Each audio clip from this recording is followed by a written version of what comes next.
Hey guys! Since I recently graduated high school this year, I thought I would share the tips I would give to someone in high school now. But before I start, I want to thank Amino for sponsoring this video. I know that going back to school can be really stressful, so it's important that you find a supportive group of people that you can talk to anything about. I found that the app Amino is just that. It's a safe space for all your thoughts and is the best back-to-school app. There are a lot of awesome back-to-school aminos that are really useful if you're looking for some inspiration. Some of my favorite aminos that you can browse through for inspiration are Bullet Journaling Amino or DIY School Supplies Amino. Make sure you check out their DIY School Supplies challenge as well. I love Scool Amino the best though because you can find a lot of school tips and advice there. You can find other students that are experiencing the same things you are. There are a lot of cool features like the Featured Post tab, quizzes, and public chat. Click the first link in the description box to join DIY School Supplies Amino and check out other back-to-school aminos. That way, Amino knows I sent you. Now let's get on to the tips. My first tip is to set goals.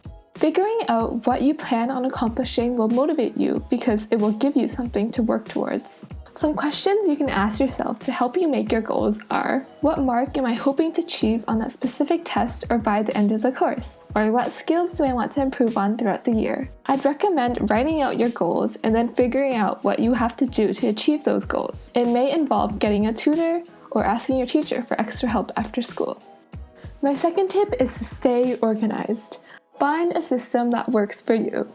I tried a bunch of different ways to organize my tasks in high school, but the most efficient method for me was bullet journaling, which is basically a planner, to-do list, and diary all combined together. You can really include anything in your journal. However, I know that bullet journaling doesn't work for everyone, so I'd suggest trying different organization methods, like using an agenda or a phone app to write down the homework assigned every day, as well as any important tasks and dates, like tests. This way, you can stay on top of all your assignments and tests.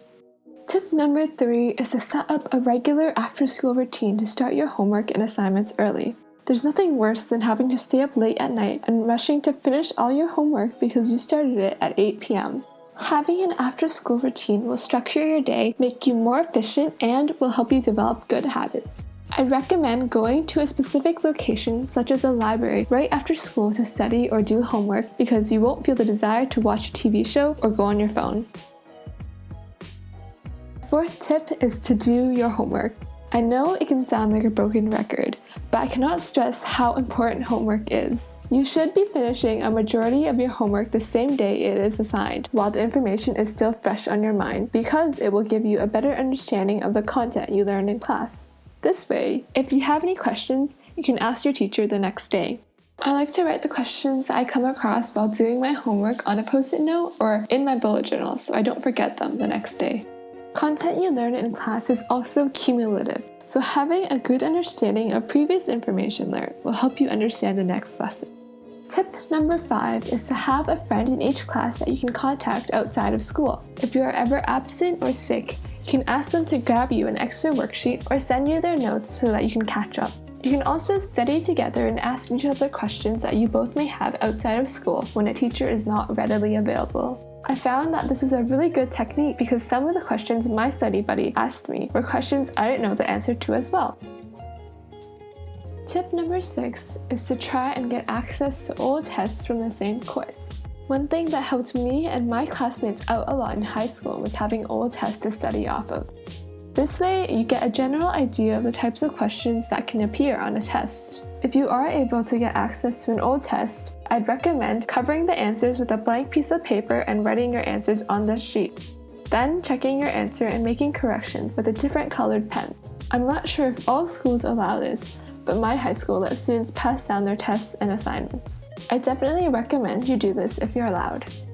If you get easily distracted like me, I recommend downloading apps on your phone or extensions on your laptop to stop yourself from procrastinating. An extension you can download on your laptop browser is called Self-Control. You basically just enter in the websites you want to block on it, and it will prevent you from accessing them. Some of my favorite phone apps are Focus Timer and Forest. For both of the apps, you have to put your phone face down in order for the timer to start. My next piece of advice is that academics are important, but it's also important to take some time for yourself and de-stress. Make sure you take some time off each week to do what you enjoy. Hang out with your friends, read a book, or take a bath. You can also join a sports team or a club you're interested in at school. It's important to de-stress to relax your mind and brain, or you will burn out. One thing that really affected me a lot in high school was confidence. Be confident in yourself and your abilities. Always stay positive regardless of the circumstances you are in, even if you feel like you're lying to yourself. Tell yourself you can ace that math test or do super well on that presentation. Go into every test confident and do not doubt yourself. You have the potential to do anything you set your mind to. I noticed that having a negative attitude towards school will affect your ability to do well because you will eventually believe those negative thoughts. The last and probably the most important tip I have is to remember that your grades do not define you. Definitely important, but do not let a bad grade bring you down. At the end of the day, grades are just a number. It is more important that you develop good study habits as well as a good understanding of the content taught in class. Everyone has different strengths and abilities and learns differently. Doing well in school is without a doubt very difficult, but with a lot of time, dedication, and hard work, you can definitely accomplish anything you set your mind to. If you liked this video, be sure to click the subscribe button and let me know in the comments what video you would like to see next. Good luck in school, guys!